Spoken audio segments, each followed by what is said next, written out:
I decided to stream today, so obviously people started walking by my window, shouting into phones and with barking dogs. We'll see how long that continues. Um, let's see. Everything seems to be working. Let's tell the world that we're streaming into this noise-ridden street. I could close the window, but then it'd be like 90 degrees in here. Because I don't have air conditioning turned on yet. Streaming game dev. I'm gonna create tools, visualization, tools, paste.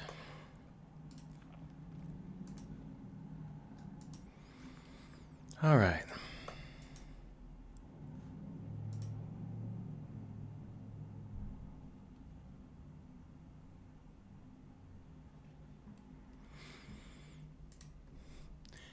Sorry, I'm reading up on some stuff that I missed in the past 20 seconds. All right, so now we are on and everything is running. You can see over here we've got this context engine window, which only works in play mode, but it doesn't work at all because we haven't programmed it yet. On Saturday, we programmed all the parts that we needed to program to make it work. Now it's just a matter of making it work. The first step is that we're going to want to display the actual context, the story that we're going through. The problem is that although we have story events, we don't know exactly where they should be in this window because there might be other things interweaving with them. So what we need to be able to do is determine what sort of actual linear path we need to display. Because even though there's going to be like columns, excuse me, I got the hiccups now. I ran out of antihistamines, so hiccups are not what I normally get from that. But if I sound a little different, that's why. So we'll have the main context here, and like another context here, and then something else here, and a supporting story here. But we need to make sure that the gaps in each of these areas lines up across them all, so that the events that happen at the same time happen at the same time. And that's going to mean that our visualization, we're going to need to break it up into scene-by-scene displays, side by side, rather than going through all of context 1, all of context 2, all of context 3. So let's go ahead and crack this thing open and give it a shot. So here's our context engine editor. I believe that's not what we're looking for. We're looking for I guess that's the context engine. What is this? What's it called?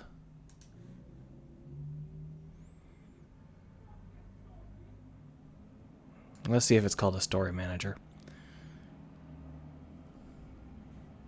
Yep, this is it. You can tell because it's got the Unity editor in here.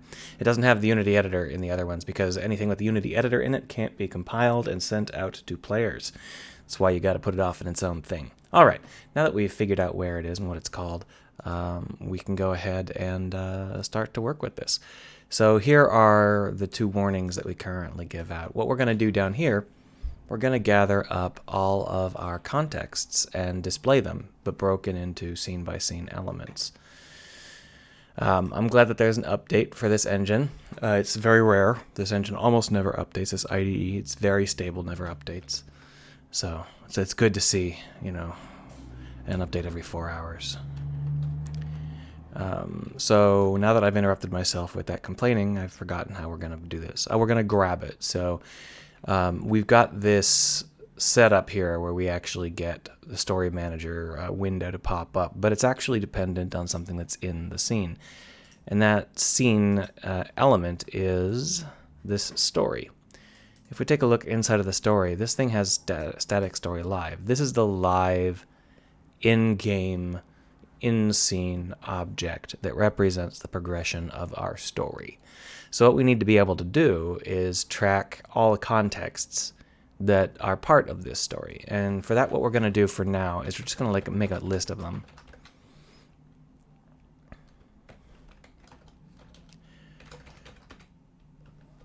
There we are. A fun little list there. And we will manually assign them. Later on, what we'll do is we will create them on the fly. But for now, it's fine to just do it like this. And right now, we've only got one cargo explosion. It's not even a complete one. It's just a test, but that's fine. We're just testing here as well. So now that we've got one of these, what we can do is we can go through and we can figure out where they line up and how they line up. And to do that, we're going to create a list of lists of scenes. So that's something we probably want to do in the story script. Did my mouse break? It's brand new. Hello. Yeah, that was weird. So we're going to go into the story. And we're going to have the ability to return a list of lists. So public list scene. Yeah. Context contains scenes, as I recall. We can just take a double check at that. Scenes, yeah. So the idea here is we're going to want to be able to create a playbook.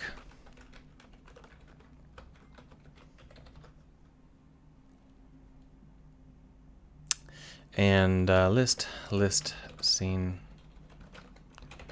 Sorry, I haven't done very much programming today, so I haven't actually really woken up my brain yet.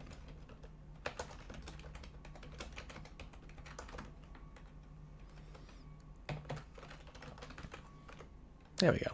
So that should stop the red highlighting, and this is what we're going to fill with a list of scenes. To explain it, we're going to go ahead and list it out. Go through the contexts and arrange them in order of play, keeping seeds and constraints in mind.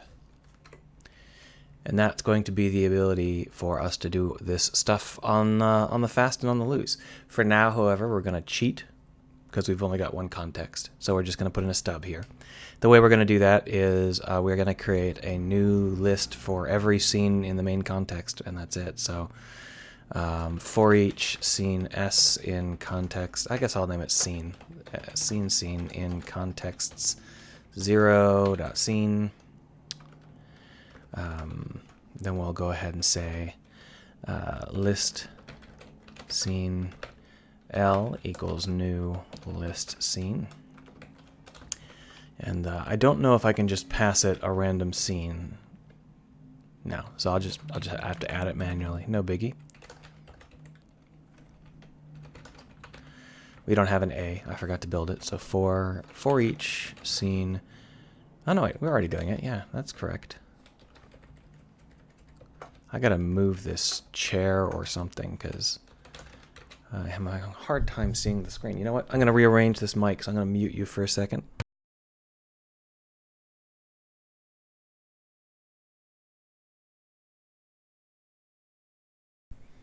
Alright, I'm back. That would have been very loud if I hadn't muted you.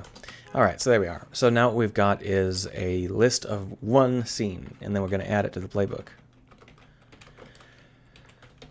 And that'll just create a list of lists of scenes that happens to be identical to the context's list of scenes. So our main context will just have all of its scenes in order. Later on, we'll go in and put in the constraints. We'll do that before the end of today if possible. So over here in the story manager, we're going to grab that playbook. So list of scenes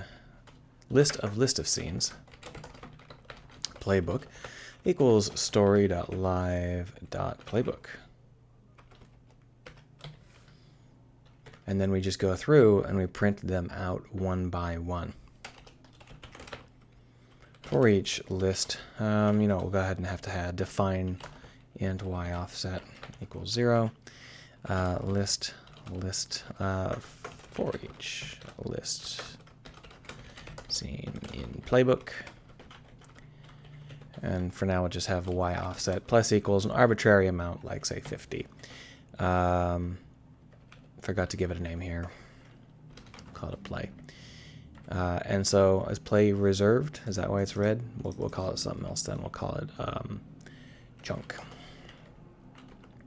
So we'll just go ahead and print out each scene in this chunk in the place that it should be. Later on, we'll leave nulls in this list to ensure that the scenes stay aligned with the column they're supposed to be in. But for now, there aren't any nulls. So what we'll do is we'll say int x equals 0, and then we'll go for int a equals 0. A is less than chunk.scene. A is less than chunk.length count. A plus plus. And here we'll just say x plus equals 50. If chunk a equals null, then continue. More exactly, what we're going to want to do is put the x plus equals 50 here, and then, that's correct. There we are. Actually print the scene. So we have a couple of ways to print the scene, but by far the easiest way is just to serialize it. So we'll go ahead and just do a GUI layout.text. Except for I don't want it to be in out. I want it to just be a label, but it needs to be a really big label. I'm not sure if just the label statement is going to do it. We'll find out. So we can pass that string, and the string we're going to pass it is chunk a dot serialized. I guess we don't need to... Oh, you know what? We can do this with horizontal layout groups. But we're going to need to do it with vertical layout groups as well. So in order for us to do this with a horizontal layout group, we're going to have to tell the horizontal layout group that every element is exactly 50 pixels wide, or however many pixels wide. So GUI layout.start, or horizontal, begin horizontal. And we've got the ability to do GUI styles and stuff, but I don't actually know how to tell it that it should always be GUI layout.end horizontal. Always be 50 pixels wide. That's a little bit... GUI layout dot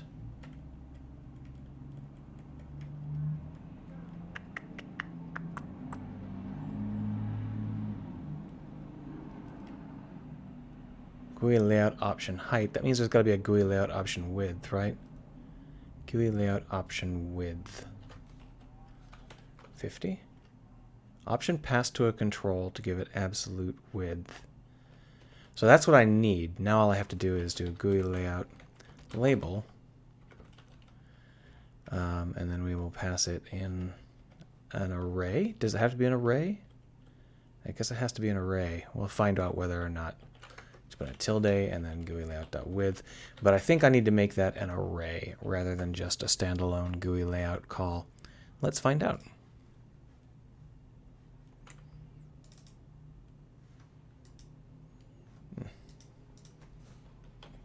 Too much Lua.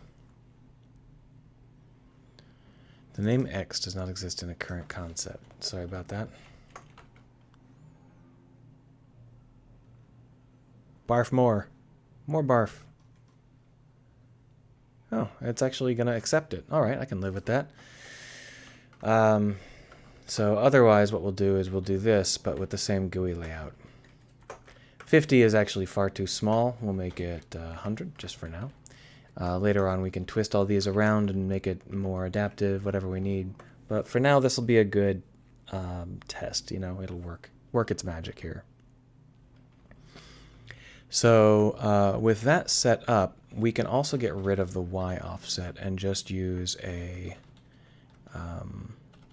horizontal or vertical GUI layout dot begin vertical, and then down here we can end it. We don't have to define the thickness of each of them because it will automatically define them based on the overall thickness of the horizontal layout, as far as I know. It may also be that we have to set that height, the horizontal layout height, which we know how to do, so it's not a big deal. Just going to let that grind a little bit here. Oh, this mouse is... There we are. All right. Now that it's ground a bit, we can switch over to this tab and hit play and see what happens. Here you can see that it's got all of those elements that we'd like. They're cut off at 100 pixels wide, which is very, very small. It's quite short, as you can see. So it's probably too small. Let's go ahead and expand that from 100 to, well, let's make it a static. Public static int width, call width equals 200. And then down here we'll just say call width.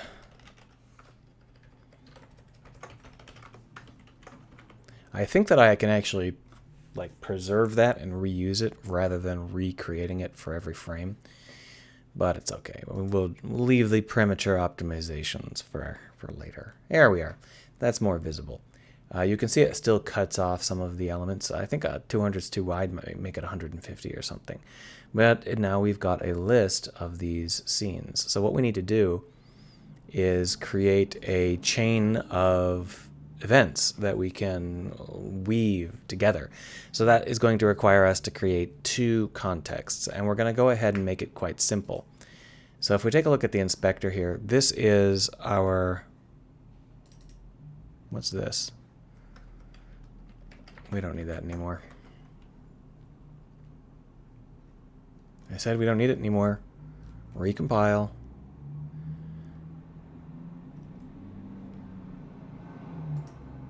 There we are. So we've got a couple of things here. We've got @habitat. That is a constraint. It requires us to be at a habitat.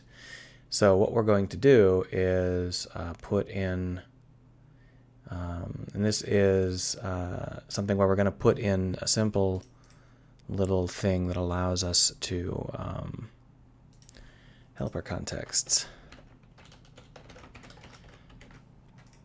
And we're just going to create a quick little arrival.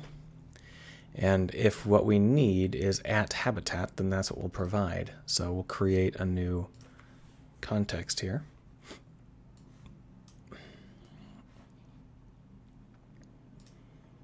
And then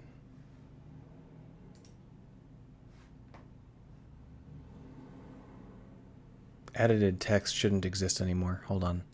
I left this, and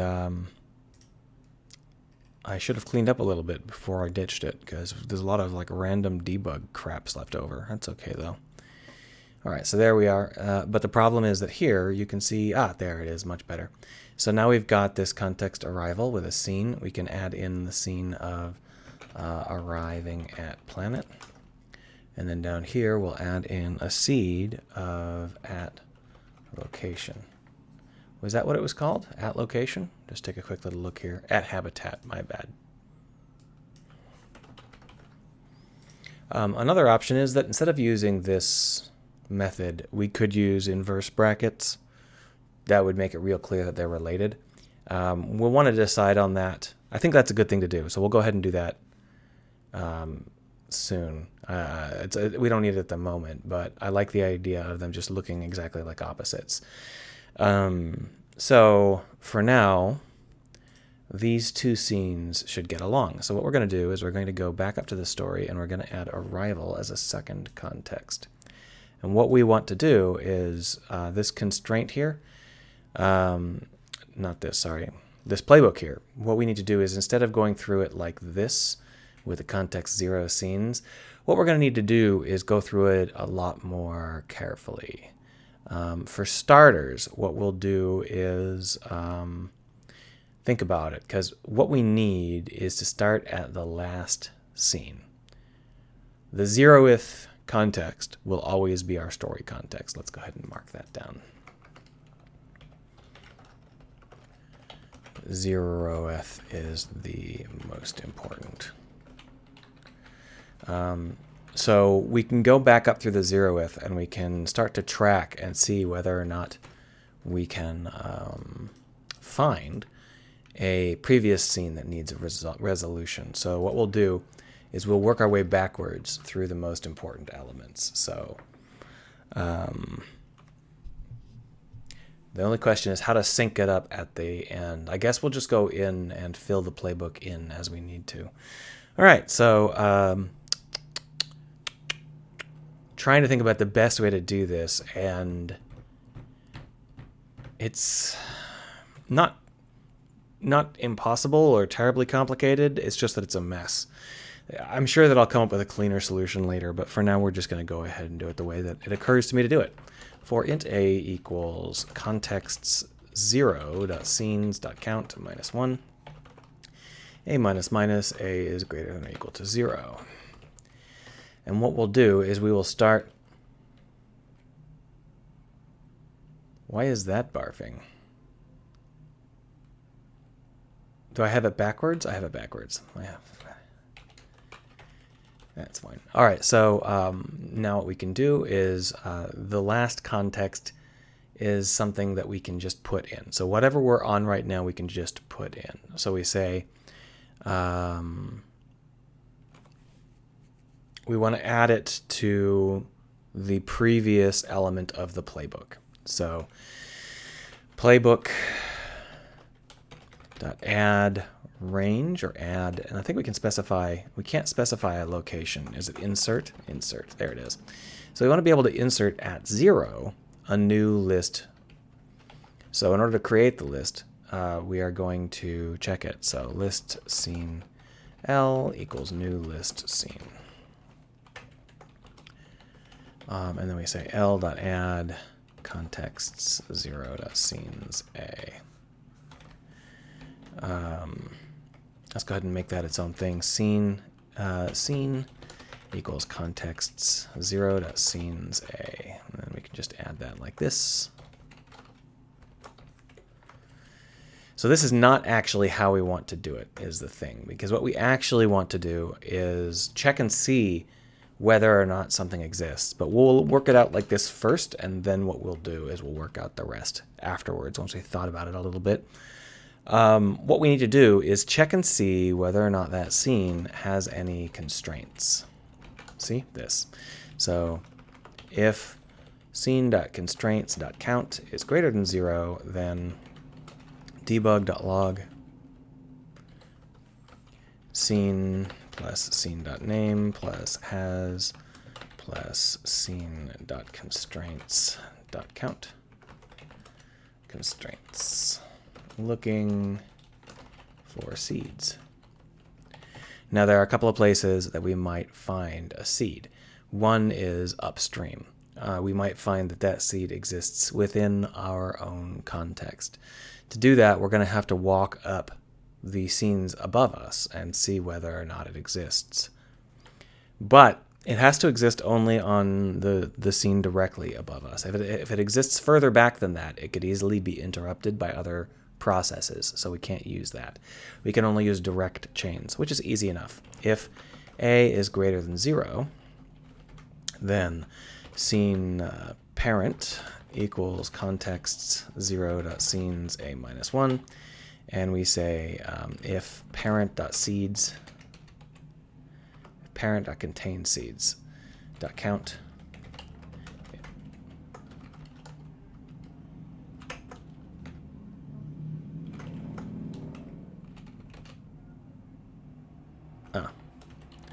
List string contain seeds equals parent.contain seeds. It's a function for some reason. That's kind of dumb of me, but whatever.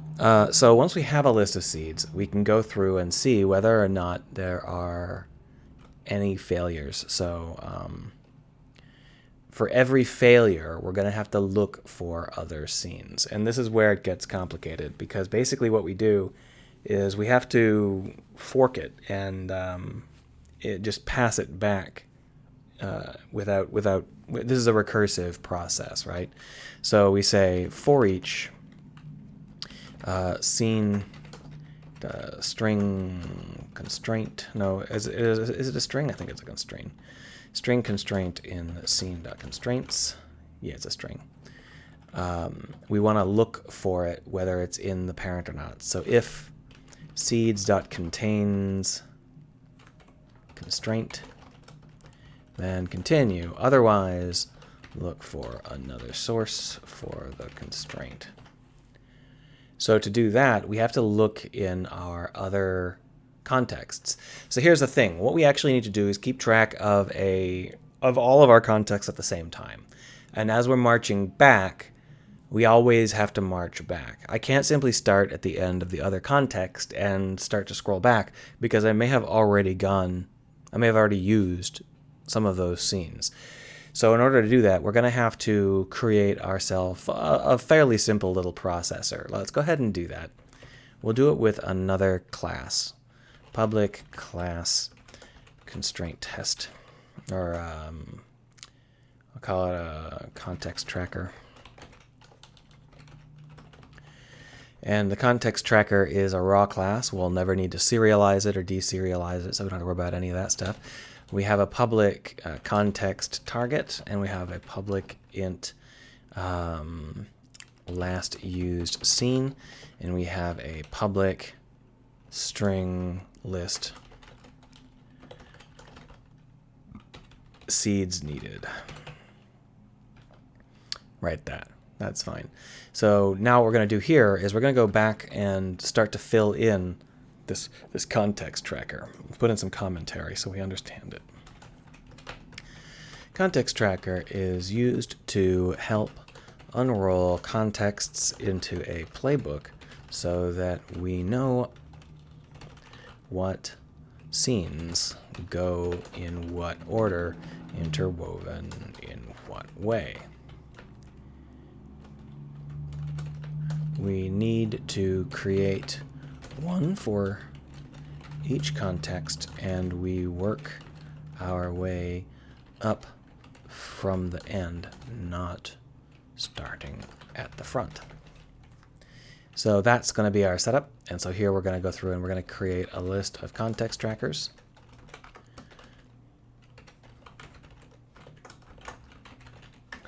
I got to spell things right at some point. No, I can spell it wrong forever. I'm pretty good like that. There we go. And so now that we've got that list set up, we can go through each of the contexts and set it up. For each context in contexts, context tracker, t equals new context.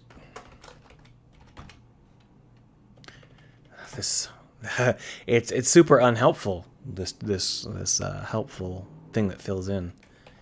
And then we'll just go ahead and say t.context equals context, and t.index. No, that's absolutely wrong in every possible way. Target. We'll call it context instead. We'll call this index.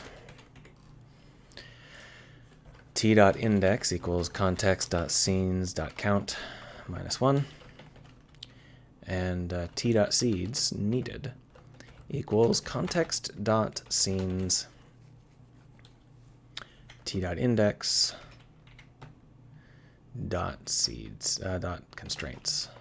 Here we go. Easy as pie. So now that we've got all of those trackers, we simply work through the trackers, and we do this crap for the trackers instead of what we were doing. So to do that, we go through each of the trackers in turn, and we repeat this process until we're done. So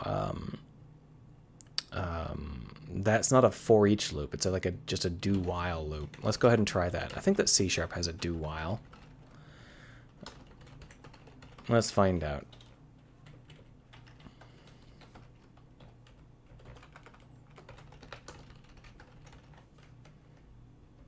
Yeah, that looks valid. Let's see whether or not it barfs.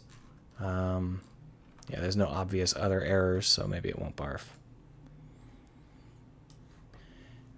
It's funny, the ups and downs of Twitch. Not too long ago, I was getting 10 viewers some days. I haven't broken 3 in the past 2 weeks. Probably it's just because I'm doing something incredibly boring. It's not the most fun thing to watch, I guess. So that is the nature of the beast. Oh well. So if we go through here, we're going to want to go through the contexts, and basically our goal is the question is, how do we do it? Do we do it breadth first or depth first? Do we go through each context one scene at a time? Or do we go through all of one context and all of the next context? I'm not sure which one is better, but we'll go ahead and assume for now that it's better to go all the way across one at a time. breadth first. Int a equals 0, a is less than trackers.count, a plus plus. Go through all of them one at a time. Why not? I'm trying to figure out what way will produce the best result. And basically, we need all the anchor scenes in place. Those should be guaranteed. All of the anchor scenes need to happen at the same time. So I guess the first thing we need to do is line up the anchor seeds. Any kind of post context. We haven't even set that up yet, though. So for now, we're going to assume that the last scene for all of them is going to be the anchor scene, except that some contexts don't have an anchor scene. So what we'll do is we'll add in the ability to set an anchor scene here. Public scene, anchor scene. Do I want to even call it an anchor scene? Critical scene? Crux? We'll call it anchor for now. There we go. So what we'll do is we'll go through and we'll put all of the anchors at the end as our very first task. So first things first, fill the anchors in. For int a equals 0, a is less than trackers.count, a plus plus. And then we just go and check and see whether or not the trackers have a context, an anchor. So if trackers a dot anchor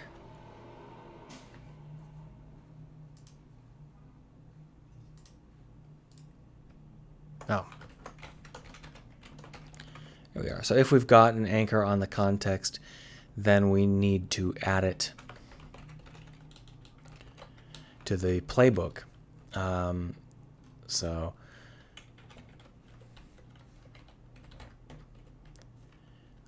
Playbook. Oh, we'll create a list. That's right. That's all we have to do. List scene anchors.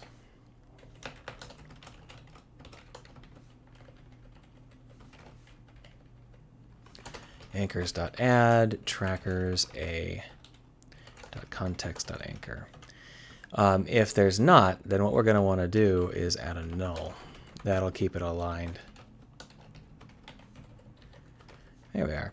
So that's a simple way to set that up. We now can go in and just quickly check and see whether or not these contexts have an anchor. And if they do, we want all of the anchors to happen at the same time. So we put them all in the same play slot. And then we stick the play slot into our playbook as an anchor so that we have some place to start. Index doesn't matter. This is not in order. Let's go ahead and refine that a little bit. We'll be adding more scenes both before and after that in the playbook. There we are. So now down here, when we go and try and, you know what, the playbook should really probably be, I'm trying to figure it out. The playbook really is just a set of, it's just a list of lists. But there's so much functionality that goes into setting it up that I think it would be better if it was an object.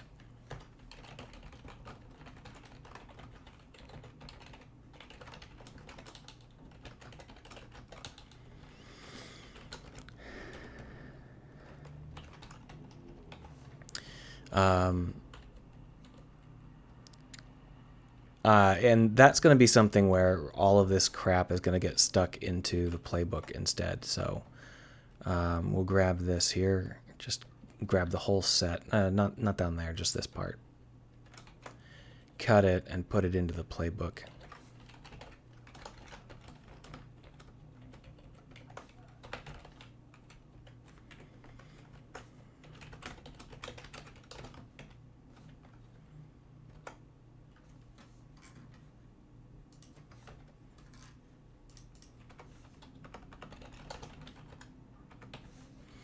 There we go. And so the playbook isn't actually going to be generated like that. It's already built.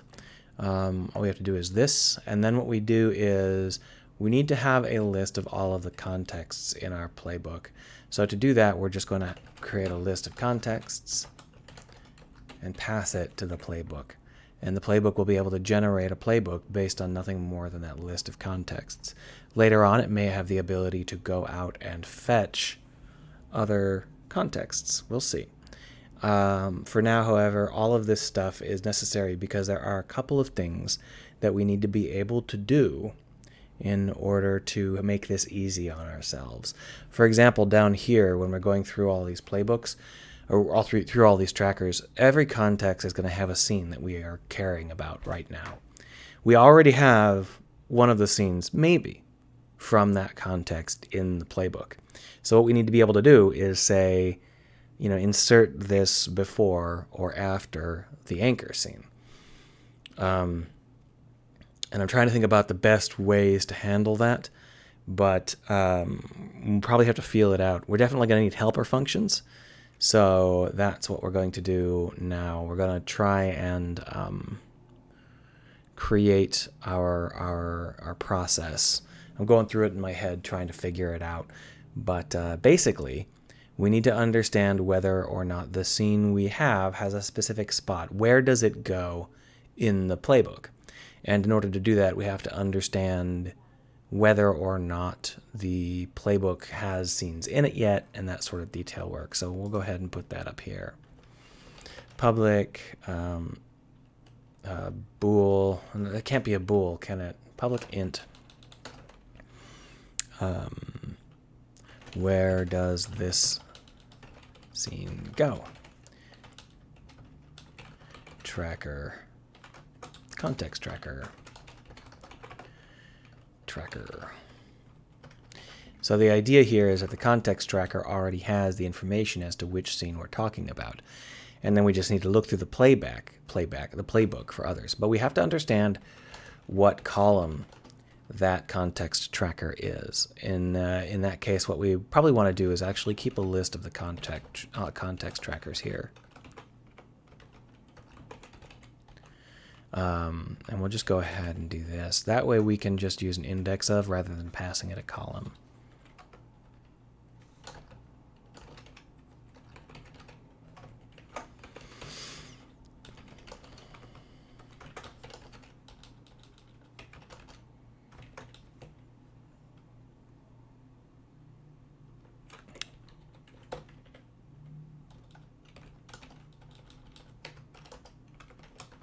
There we are. And now what we can do is we can go through the entire set of our playbook in that column, searching for hits. And we are looking for other scenes, and we can determine which ones come after or before. Now, the reason that we're going to have to fill it in like this, rather than always marching backwards or always marching forwards, is because we are searching for seeds up and down, and we're finding places that have seeds and we're syncing them up. And if there are scenes between two spots that we've anchored due to seeds and constraints, we need to fill those in, and that might be in the middle of the playbook. So that's why we have to actually search the entire playbook for existing scenes rather than just keeping track of one. So for int a equals 0, a is less than playbook.length, or count, a++, and then we say if playbook a index equals null, continue, no scene. Otherwise, we have a scene, and we have to know whether or not scene stored equals playbook a index. And we have to know whether or not that stored scene is before or after the current index in the tracker. So if tracker.context.scenes.index of stored is less than, if it's less than the current tracker index, then we want to set our return value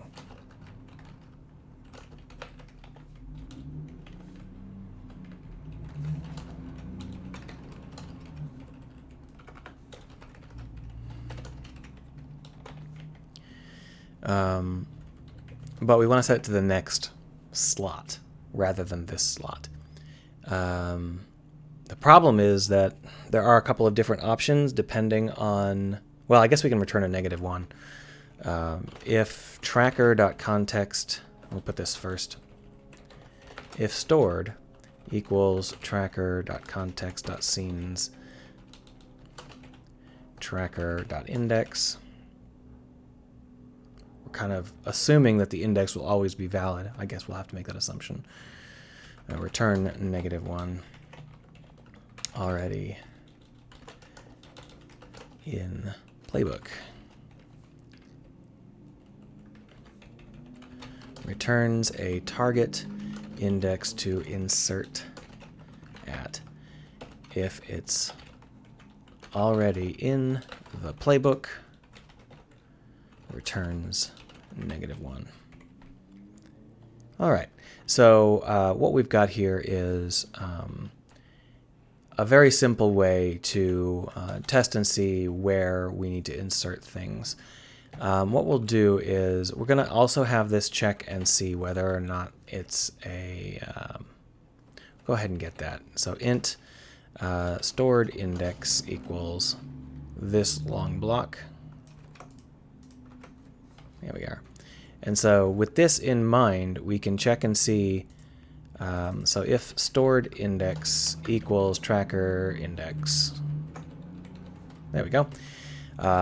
Else if stored index is less than tracker index, then our target index is the next slot. Else if stored index is greater than tracker index, we don't actually have to do that. We can just say else.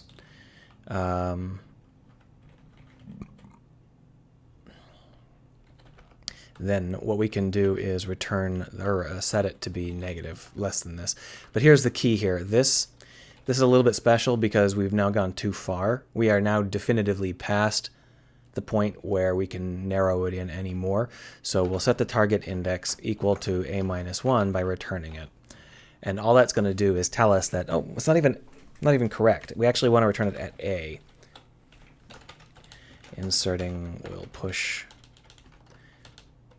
this scene down.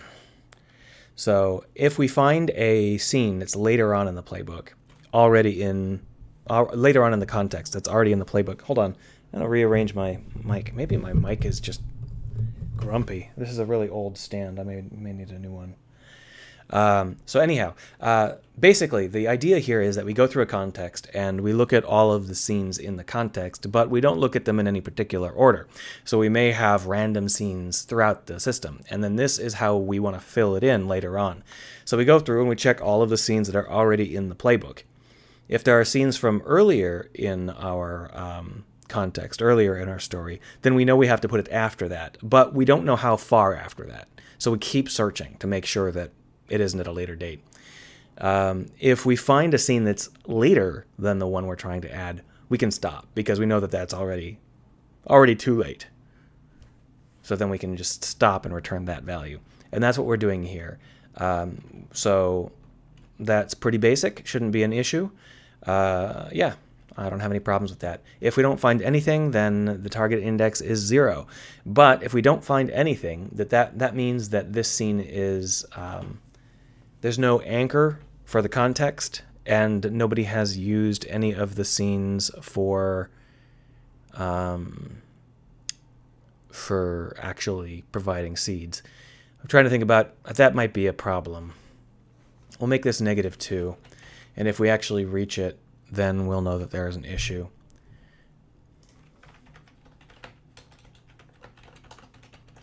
We'll go ahead and make that up. If target index equals -2, debug.log error context plus tracker.context.name has 0 entries. There we go. So that's pretty straightforward, right? I think that that's going to work. Okay, so here we are back down here in Generate. And basically in Generate, what we do, first we set up all of the trackers. Then we fill in all the anchors. And then we have to go through and figure out where all of these things go. Previously, I was going to go through all of them one by one in a breadth-first search. I think that's a mistake. I think it would be better for us to go one by one. So for that, what we'll do is we'll switch this out from a do while to just a for each. So for int a equals 0, a is less than trackers.count. A++, and the difference here is that we're going to go through the trackers in full for each, rather than just grabbing the last index for each. For int b equals trackers, let's go ahead and tracker, what is it called, a context tracker? Yeah, context tracker equals trackers a.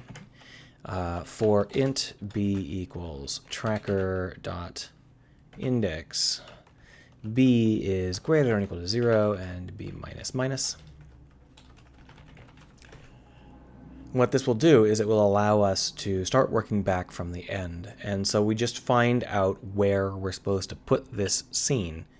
And we have to make sure that there are no seeds required for it. So first we put it in, then we check for seeds, and then we fork off and make sure that we find the seeds that we need.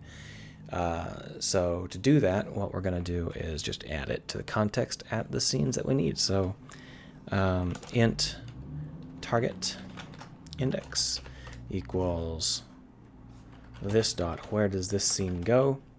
And we pass it tracker.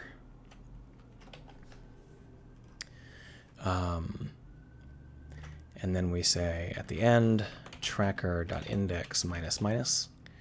In fact, we could just do it like this. While tracker.index is greater than or equal to 0, this. That will allow us to do it without any loops.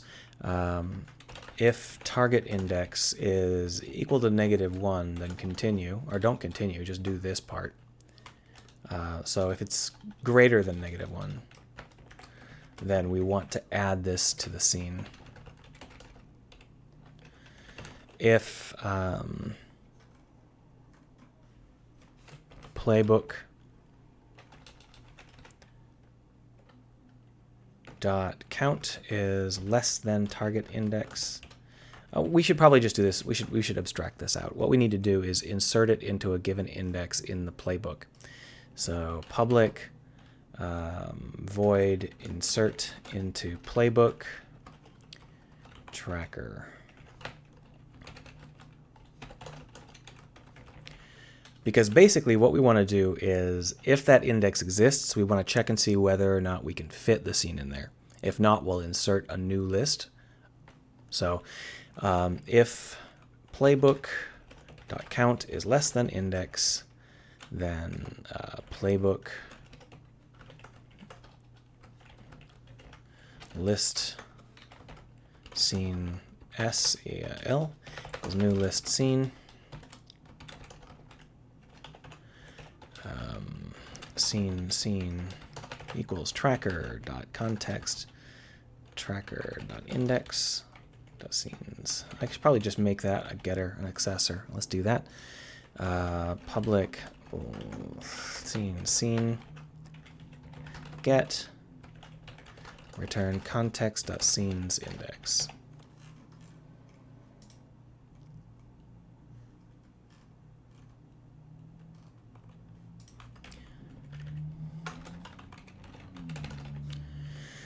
All right, so now that we've got that, we don't even need this shortening anymore. It'll work fine. So we grab the list, we add it, l.add tracker.scene, and then we add it to the playbook, playbook.add l, and then we return. So that will add it to a less than or equal to index. There we are. Adding to the end. Just do it. Otherwise, we need to grab the list and see whether or not our tracker is in the right spot. So if playbook index, and then what we need to do is check the trackers index. So trackers index of tracker equals null, Does it fit into the playbook as it exists already? We do the same thing, but we don't have to add anything. We just say playbook index trackers dot index of tracker equals scene, tracker dot scene. Otherwise, we actually have to insert it, which is not too bad. We'll go ahead and just do that like this.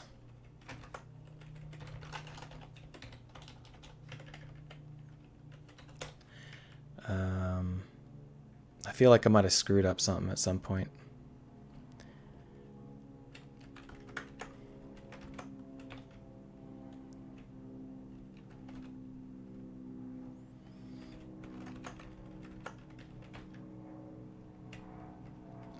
So we'll go ahead and add that in by saying playbook.insert. And we'll pass it in the index and, of course, the list. That's all we really need to do. This will insert the scene that we're working on into the playbook wherever it happens to fit in that index. So it should work fine. We should be able to just slot in scenes into a playbook whenever we need to, in any way we want. And that will allow us to generate playbooks that just interleave with various contexts. I'm actually not sure whether or not my mic is even giving me good audio. I've been fussing with it, and it's like not behaving. Whatever. All right, so now what we're going to do is go back down here. We found this. Where does this scene go? If target index is greater than -1, then we want to add it to the scenes. So in order to do that, we can actually just go ahead and test it here. If index is less than 0, return already in. So instead of doing this, we can just add it straight. This.add to scene. What did I call it? Insert into playbook. Can I forget. I'm blanking on basics here. Yeah. So then we just pass it the tracker and the target index. Ideally spelled somewhat vaguely correctly. So once we've inserted it, we reduce the tracker index. But here's the key. Before we reduce the tracker index, we need to grab the required contexts. List string contexts, or constraints, my bad, constraints. Constraints equals tracker.scene.constraints. If constraints dot count is greater than 0, then we have constraints that we have to finish off. We have to fix. So to do that, what we need to do is check and see whether or not any of these elements have the seeds that we're going to need. And we're going to want to play them if they do. The first thing we'll check is ourselves. If A is greater than 0, then we check and see whether or not the previous scene will in fact work. No, not A, my bad. If tracker.index is greater than 0. Then we want to check and see whether or not the tracker index scene before us is good. In fact, what we can do is we can grab this and move it up here. Order of operations is very important here.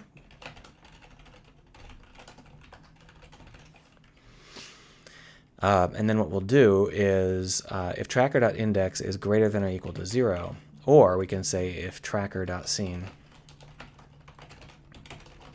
And then we're going to have to add in some stuff up here. If index is less than 0, return null. So where did I go? There we are. So if there is a scene, then we want to check and see whether or not that scene has seeds. If tracker.scene.seeds, so string, or list string seeds equals tracker.scene.contain_seeds. And then we go through each of the constraints. And, well, actually, we can do that outside here. For each. We can just do a for each. We don't need this. For each string constraint in constraints. If there's a scene, then we check and see whether the seeds contain the scene. So if seeds.contains constraint, continue, found it.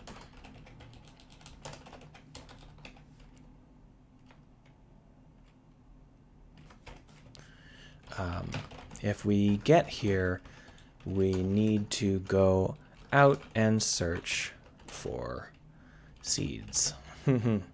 So the way we're going to do that is we are going to pass that off to another function, a completely different function.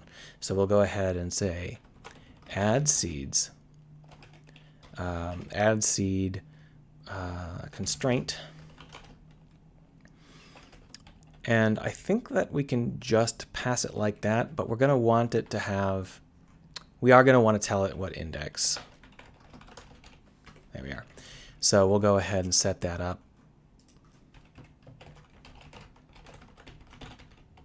Make it a Boolean, just in case it fails. String constraint, and then int scene index. So basically, we want to search through all of the constraints, all of the contexts for a specific constraint, and then move that scene to directly after the scene that we were working on. Problem, I forgot about this, we actually need to avoid making it the same column.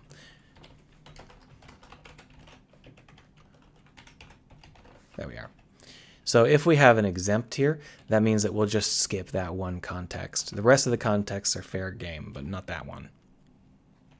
So for each, I can't do it that way. For int a equals 0, a is less than context trackers dot count, a plus plus.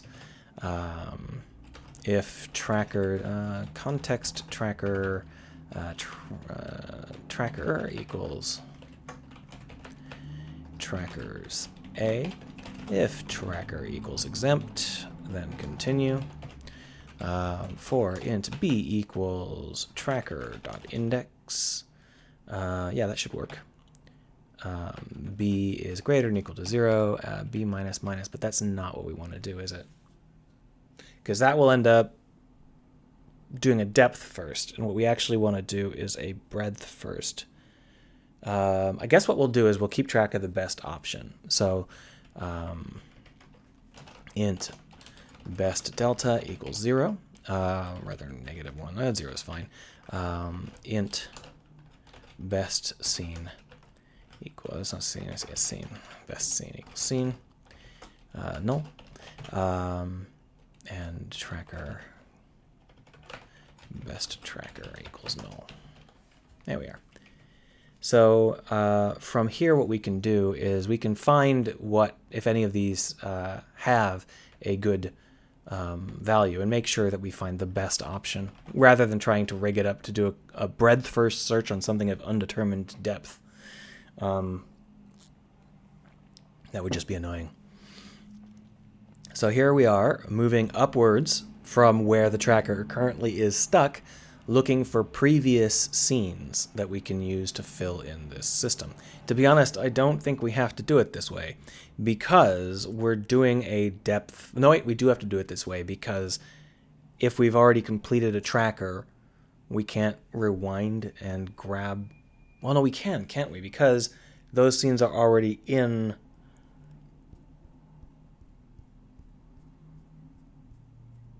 Yeah, okay, so what we're going to have to do is have a little bit of complexity here, because there might be scenes already in the playbook that give us what we need. So we need to find a scene that can... You know what? I've been thinking about this, and maybe I've been doing this wrong from the beginning. Rather than generating it post hoc like this, why am I trying to reconstruct it? The whole reason these contexts exist is because they fulfill these needs. Yet the playbook should be built in the other direction. Idiot. So glad some of you are hanging out here so that you can waste all your time with me. So basically what we've been doing is we've been assuming that we have a list of contexts, and that's not true. What we've got is a playbook. The playbook happens to have contexts in it. So what we're going to do is completely rethink all of this. I'm not going to delete it yet, just in case. You know, there are times when I go off on a wild hair and it turns out to be dumb. But I think I can literally just comment out all of the code we've written for this playbook and replace it with something else that is a little bit gentler. To be honest, we don't even need it as a playbook. All of this can go. It's all gone. We don't even need the context tracker. Get rid of everything. It's all gone.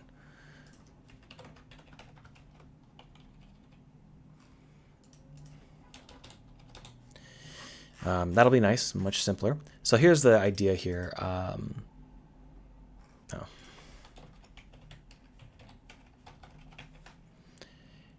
We now have a story that needs to be able to build itself out of contexts, but it has a core context and probably a secondary context. The core context never needs a seed.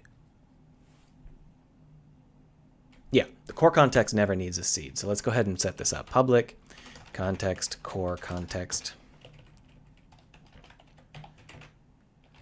Tooltip never needs a seed that isn't provided in the previous scene.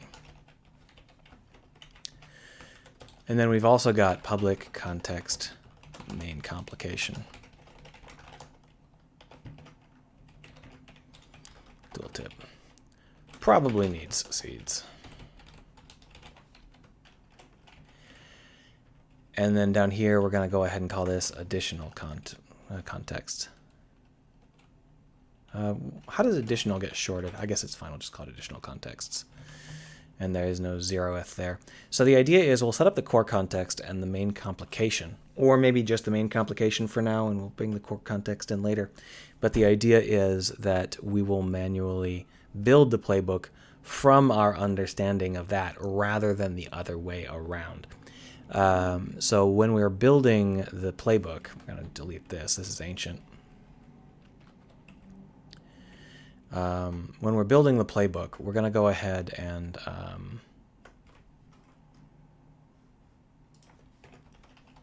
public list scene playbook. So here we're not going to do anything. We're going to call this a void build.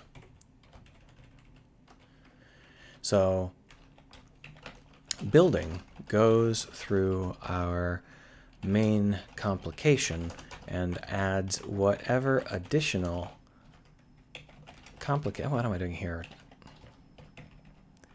Building goes through our main complication and adds whatever additional complications are needed in order to provide the seeds for the main complications constraints. I'm doing this, and just earlier today I was talking about ways to make space exploration interesting, and they're so much simpler and easier than this. I thought of something annoying and complicated when I didn't need to. I could have done something much simpler. And I mean, I've gone back and ripped systems out before. I may do that here. I can't figure out how to make the systems I invented today work for this style of game, but if I can, I'm definitely ripping this out and putting that in. So here we are. We got it in the build, and all we're going to have to do is search through the main complication for seeds that aren't filled. Only problem is we have to decide, are we searching from front to back or back to front? I think we're going to go ahead and start at the top.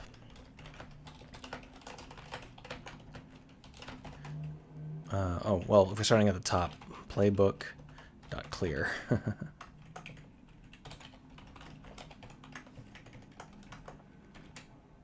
What the hell? That was weird. So we're just going to go through the entire main complication here. It's better if we go through both the main core context and the main complication at the same time. The core context we can just fill in right now. So let's go ahead and do that. So for each scene scene in core context dot scenes, and then all we have to do is add them to new lists. List scene L equals new list scene L.add scene playbook dot add L. Then for the main complication, we're going to start to add things in. Now, the main complication's final scenes should be lined up. So I guess we do have to go backwards. All right, I guess we do have to go backwards. So for that, well, we're just going to go ahead and say int core index equals core context dot anchor. So core context dot scenes dot index of core context dot anchor. And then that we'll use that to set up our A equals main complication dot scenes dot count. A is greater than or equal to 0, A minus minus. And what we need to do is, if this is going to be, we have to do a little bit of massaging to make this actually line up. You know what? What am I doing? We'll add the core context in afterwards. It's just me being stupid. Because there's no dependencies in the core context, we don't care. We'll just add it in later. So we'll go in, we'll move up. We'll go ahead and start at 0 and then say A is less than A plus plus. And what we'll do is we'll add these scenes, but we also need to add in anything that requires seeds. So scene S equals main complication dot scenes A, and then we go ahead and name that scene so we don't screw it up. And then we say if scene dot constraints dot count equals 0, then we can just add it and get on with our life. So list scene L equals new list scene. Wait, we still got the, oh, I deleted like the ads and stuff. That's fine. We'll rebuild them if we need them. L.add scene, and then we add that to the playbook. Why do I keep capitalizing book? Add L. Exciting stuff. We have now built it so that we can continue.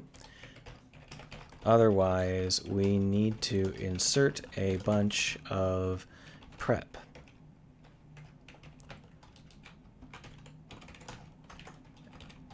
Add seed, and then we need to pass it, so we'll go through. We are, in fact, moving down the line. We are starting at the top and going down. So if a scene provides the seed for the next piece, the next scene in the same, no. If that happens, just don't write it as a constraint. That really simplifies things. Okay, so if we've got like one story, and the story requires you to go to a planet, but it also writes you as going to that planet, then it provides a seed of going to the planet, but it never bothers to check for the context because the context is baked real deeply right in at a basic level. So we're not going to add that as a constraint because it's not a constraint.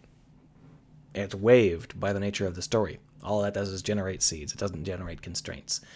So because of that, we do not need to check the scene above us whether or not it has the correct seed. What we do have to do is check and see whether or not the chunks above us have the right seeds, which will actually end up resolving the issue either way. So even if we do add it in as a constraint, this will find it because we're marching downwards. Good. So we'll just go ahead and check and see whether or not the scene chunk above us has the correct seed.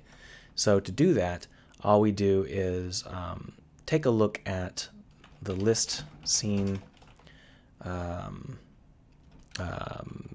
before parent, and we set that equal to the playbook.count -1 -2.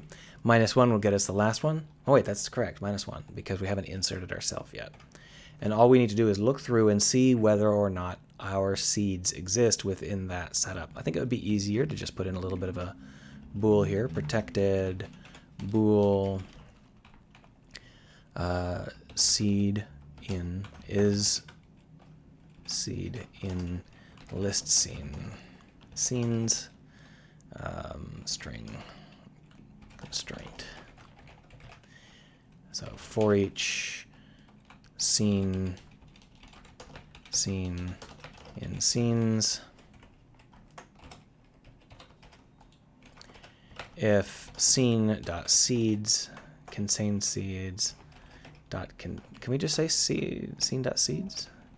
You know what? Since we're here, let's fix this. This is just dumb.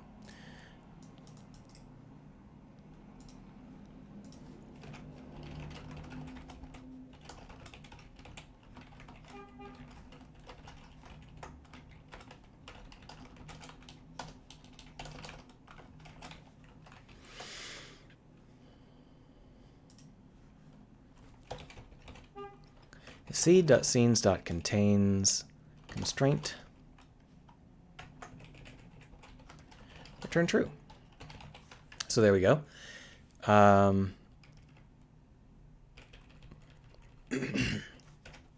Perfecto. So otherwise return false. Basic stuff, right? So now we've got that, and we can say if is seed in parent. You know what? I think we should invert these.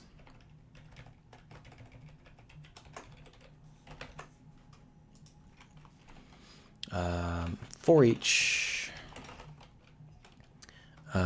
string constraint in scene.constraints.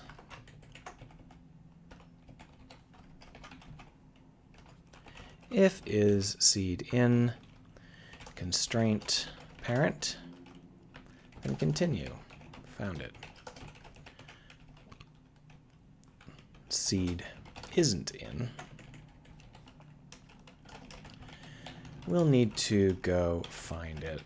So if we're searching for seeds that are going to give us what we need, we may have to go out and find new contexts that have that seed in them. But we may also be able to find those seeds in existing contexts. The sets of existing contexts we have include the main context and also include the additional constraints, additional contexts. Now the problem is the same one we had before. We've got to make sure that we don't end up accidentally using the wrong depth. So if we're on a mission to deliver cargo, and our main context is delivering cargo, and that was like, well, we're providing a seed to go visit a planet to pick up cargo, and then we're driving across space, and then we're providing a seed to go visit a planet to drop off cargo. You don't want the context about the spy getting aboard and trying to sneak out. You don't want it to use that getting into the loading cargo planet twice. You don't want to randomly play that scene over and over. That makes no sense. So you would need to find another way to get that seed, which would be the second set. So because of that, we do have to keep track of the index that we last searched for, which previously we were using this up here, the trackers. The context tracker is probably still a good call. We'll just go ahead and take that out of the commented area. I don't think we need to keep track of the seeds needed because that's the opposite of what we're doing. Rather, we'll go ahead and just leave it like this. So in order to set that up, we're going to need to set up a set of trackers. So public list context tracker, trackers. Down here in build, we're going to have to clear those trackers. And then we're going to have to add one tracker. What the heck?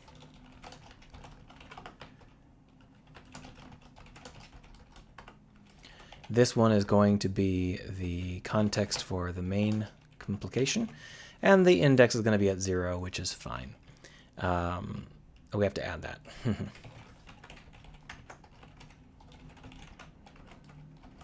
So what we're going to do is we are going to find out if there's an additional seed in our existing system. So protected scene seed in existing contexts. And that's going to be a setup where we pass it a constraint.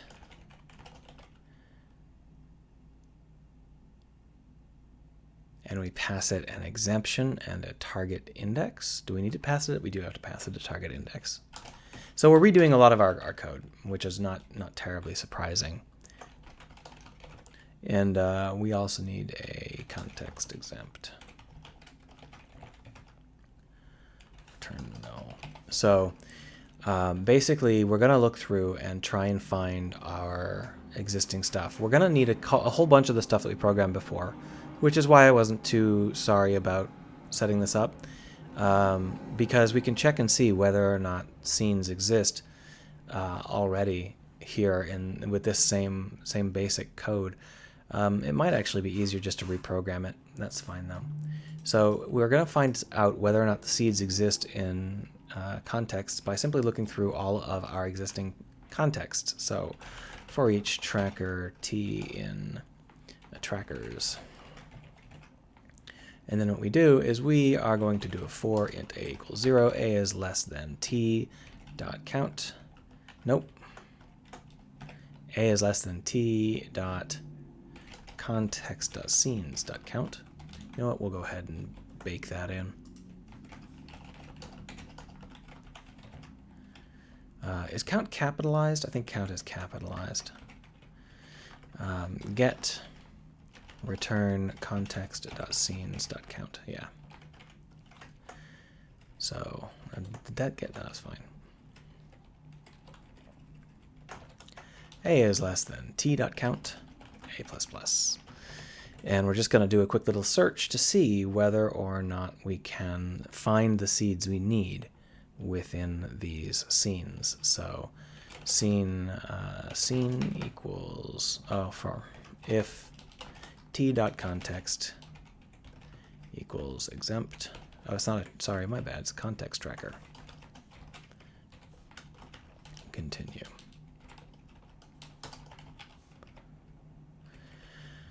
There we are. And so what we're going to do is we're going to say scene equals t.context.scenes a. And then we'll go ahead and see whether or not that scene has the constraint. If scene.seeds.contains constraint, return scene. The only problem I've got with this is that returning the scene doesn't help us know what context the scene was in. So what we really actually need to do here is return a scene tracker. There we are. So we're going to end up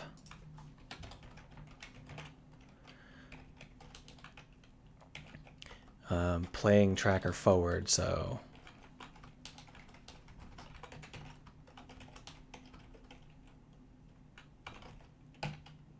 play tracker to A.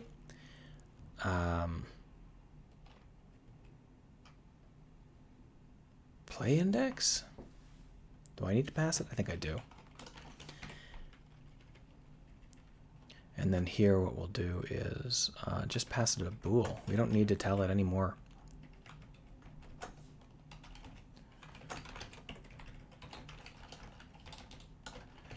So play tracker to means that we are going to have a protected void, or protected bool.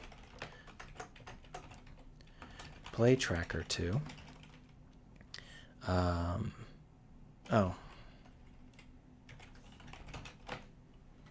T. It's context tracker tracker, index, and of course, int play index.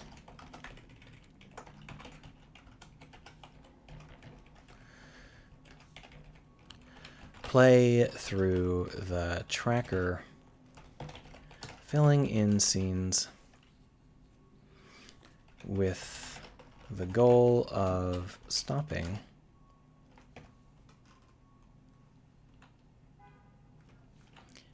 at the play index.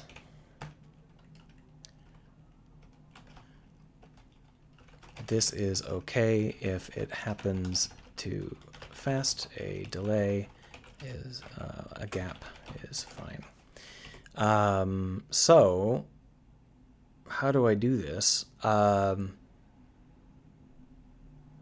You know what? I spent a lot of time chewing on this. I think I've got to work out the algorithm in a little bit more detail before I chew this any further. I'm pretty sure I've got it, but I was pretty sure I got it an hour ago, and it was wrong then. I'm kind of circling the drain here. Now that I've got 4 viewers, it's time to quit, because 4 viewers is 4 times too many. So I'm going to stop now. If you got any questions, ask them now.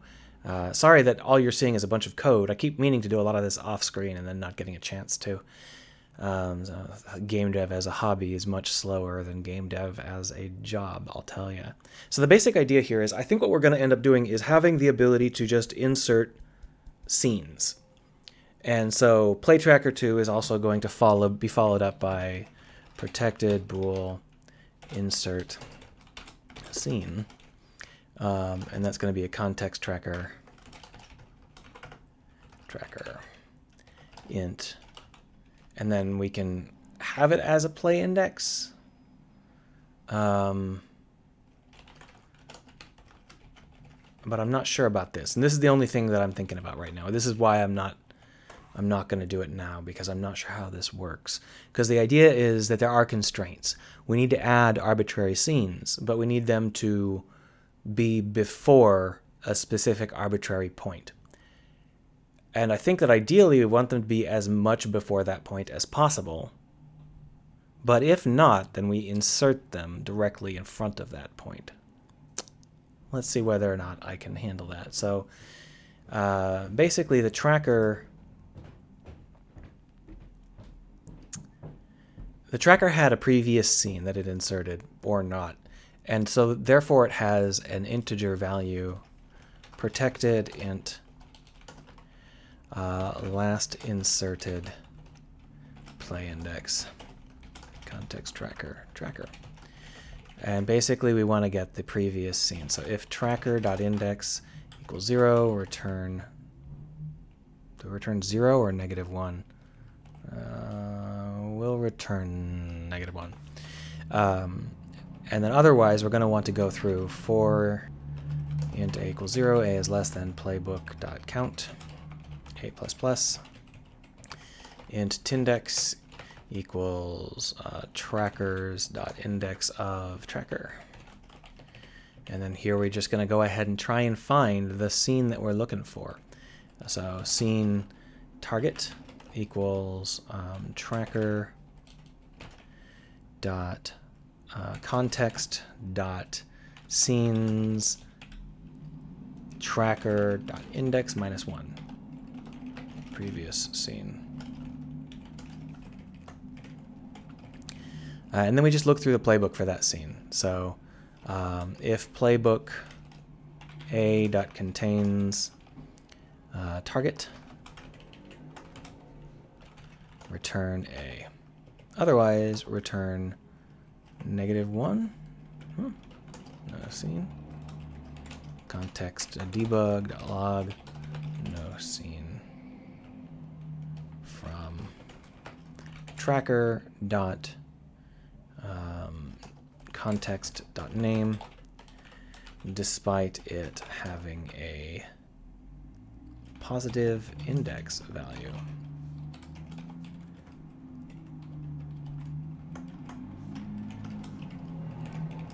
If we get here, it means we thought we inserted at least one previous scene from this tracker but it's not in our playbook. We're not going to need Tindex. There we are.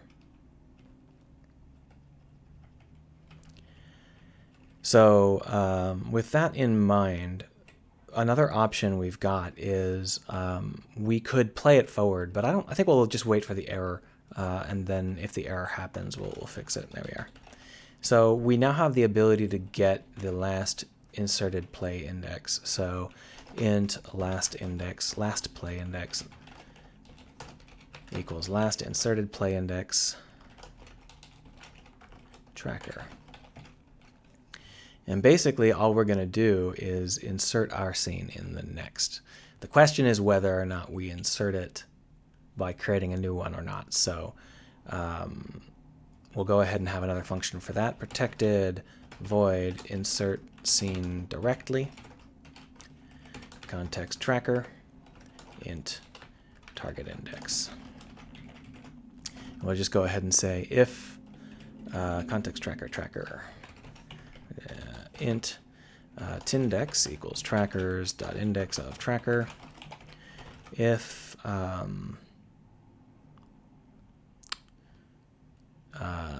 sorry, I'm thinking about how to do this with the growing number of trackers. It's not going to be an issue though. We'll just make sure to extend it every time. So if playbook target index. So hold on. First things first. If target index is greater than or equal to playbook.count, list scene L equals new list scene, while L.count, wow, that didn't work, while L count is less than tindex, L.add null, L.add tracker.scene.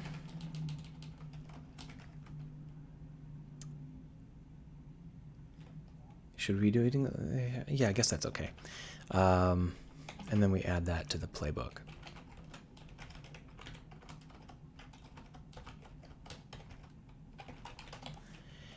So this actually needs a different, well, it's fine. We'll leave it like that. If we get errors, we get errors. So after that, what we're going to say is if the playbook target index does exist, then we want to grab it. So if list scene chunk equals playbook target index, if chunk.length or count is less than tindex, so in other words, if less than or equal to tindex, so while, or if, yeah, if, oh, while is good. While chunk.count is less than tindex, chunk.add null. And then we say if chunk tindex equals null, chunk tindex equals tracker.scene, and then we say playbook target index. I think that actually works fine without me doing this part, but I'm not 100% sure, so we'll do it.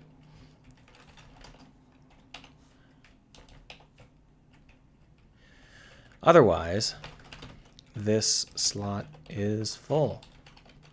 Push it down. And then if this happens, we're going to do the same thing here, but instead of adding, we'll be inserting.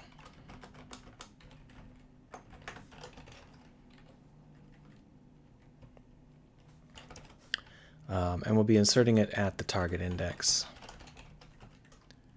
There we are.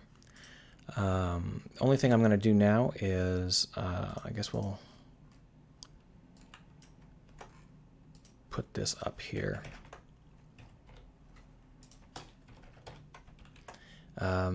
This here, I'm going to rename it. It's actually going to be the target play index. I'm trying to keep damn sure I know whether it's a play index or what, because there's so many indexes, it gets confusing. So insert scene directly goes through and first it checks to see if Is it off the end? Just push it. Is there an empty slot in our chunk? Just use it. There we are. So with that in mind, what we can do is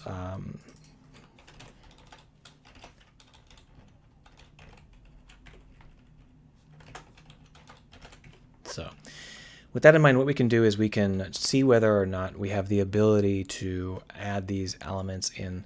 So if we want to insert a scene, then we get the last play index right here. And then what we do, why is int, well, I guess it's fine.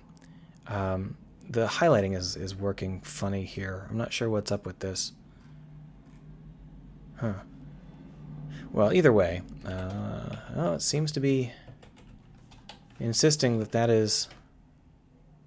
I guess that's correct. That's how this... It's fine, it's fine. It's how it does it. I'm just not used to the colors they're using. Because you can see this versus this. Whatever.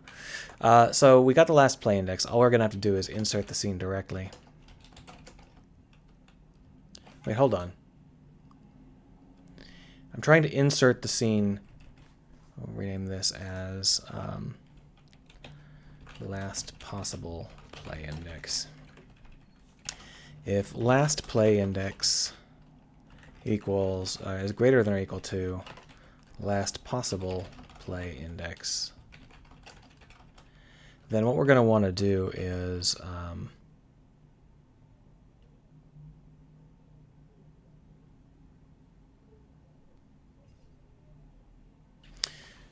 guess we'll just go ahead and insert ourselves like this. This one here.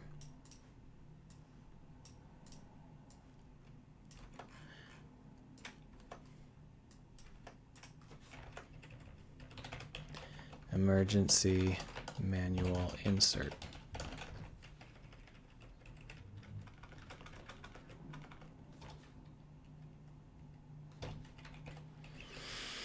So basically what we're trying to do here is we have to get the Tindex. Hold on. Debug.log manual push because we bumped into ourselves.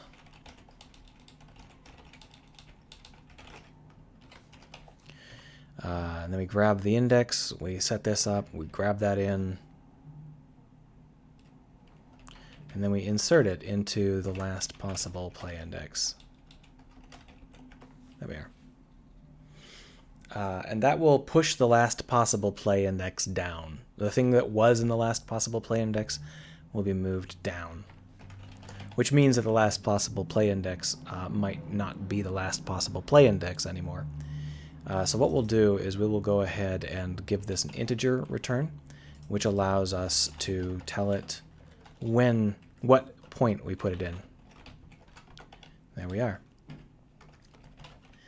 Otherwise, easy.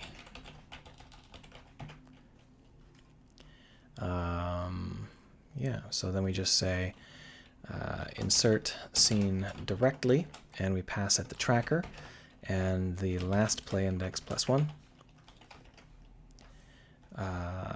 Yeah, that should work fine, because if the last possible play index already has a value in it, this will just push it down, no biggie. And then we return the last play index +1.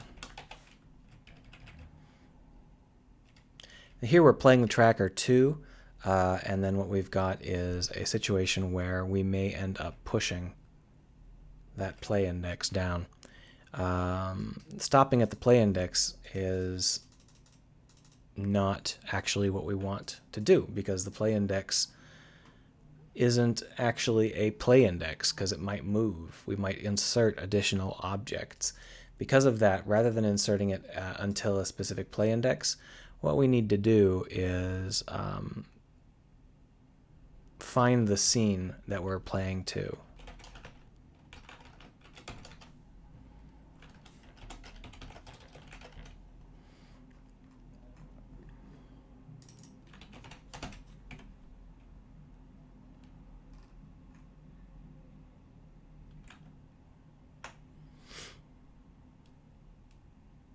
That's the wrong scene. My bad. We actually want to play it to... But basically, this is not working out. Not constraint.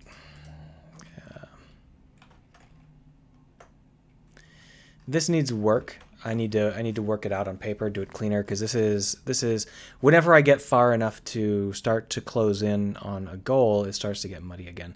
So that's it for today. I will see you on Saturday. I'm going to try and do this off screen. I know that it's not the most fun thing around. It's one of those things where until you try it, it's a fog in your head, and you're like, oh, I think I know how to do it, and then you're like, no, that's not a very good way. So that's it. I'm going to go ahead and do it a better way next time, hopefully before I see you again. Bye.